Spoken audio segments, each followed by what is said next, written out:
Honorable Governor of Odisha, Professor Ganesh Lal ji, Honorable Union Minister for Agriculture and Farmers Welfare and President of ICAR, Sri Narendra Singh Tomar ji, Secretary Department of Agriculture Research and Education and Director General ICAR, Dr. Pathak ji, President Association of Rice Research Workers, Dr. Agarwal, and Director ICAR National Rice Research Institute, Dr. Naik, scientists present, and ladies and gentlemen.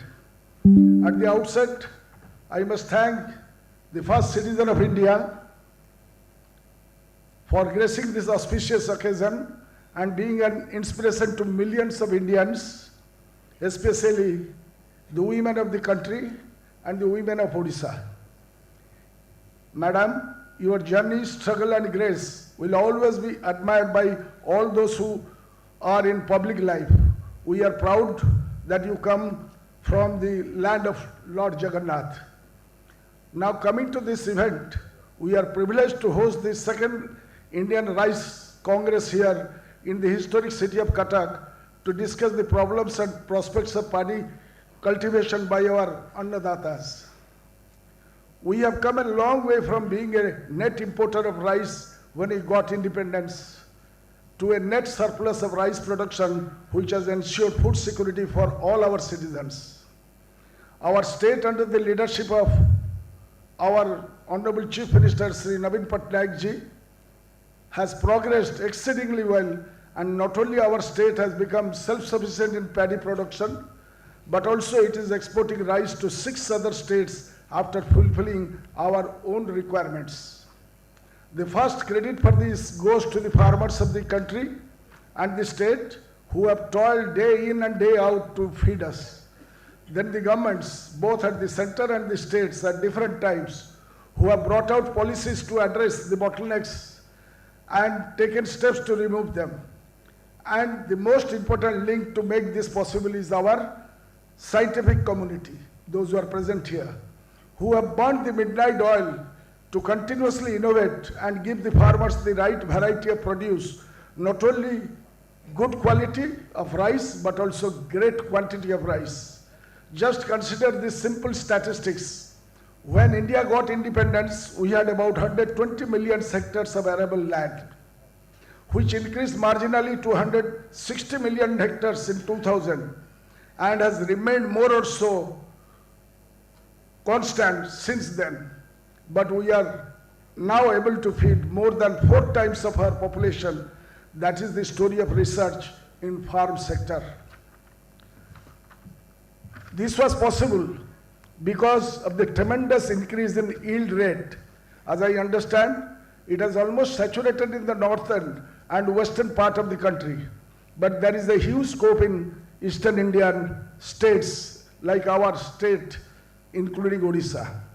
Even before I took over as the agriculture minister, I have been telling in different forums that the research output from lab to farm should reach out to the farmers at a faster pace. I would like to see not only faster adoption of such researches, but also adoption of the same on a mass scale to ensure more income for the farmers. I would urge the scientific community present here to look into this matter. While we have progressed very well as far as research and development is concerned, there are a few issues as well as to be addressed. One, how to develop more short duration paddy variety, which will not only result in less water consumption, but also because of early harvest will leave enough moisture for the rabi crops to like pulses, particularly in non-irrigated areas of the country as well as our state.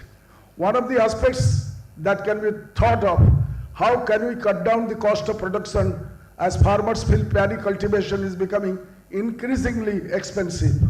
Another challenge is to promote climate resilient farm practices and how to introduce more and more water efficient varieties as opposed to the water guzzling varieties preferred more by the farmers at present.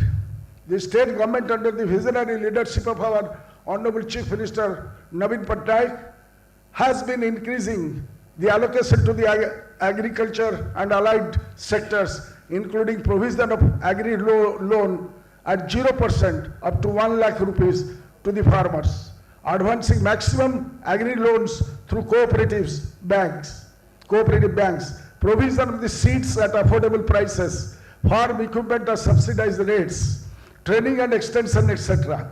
This has also resulted in increased production for our farming community. There has been a conscious decision to include more and more women in the farm activities through incentives. The millets revolution, as everyone knows today, is a glaring example of women power in agriculture, which is driven primarily by the women in of our state. I wish all the best for this second Indian Rice Congress and hope the learnings will be extremely beneficial for the farming community. A copy of the proceedings of this conference with all the papers being presented here may kindly be marked to my office so that we can take things forward for creating a better ecosystem for our farmers by adopting the doable things. In the end, I again thank Honorable President of India, Honorable Governor of Odisha, Honorable Union Minister for gracing this occasion. This is a great way to say thank you to our Annadatas. Bande Utkal Janani, Jai Hind.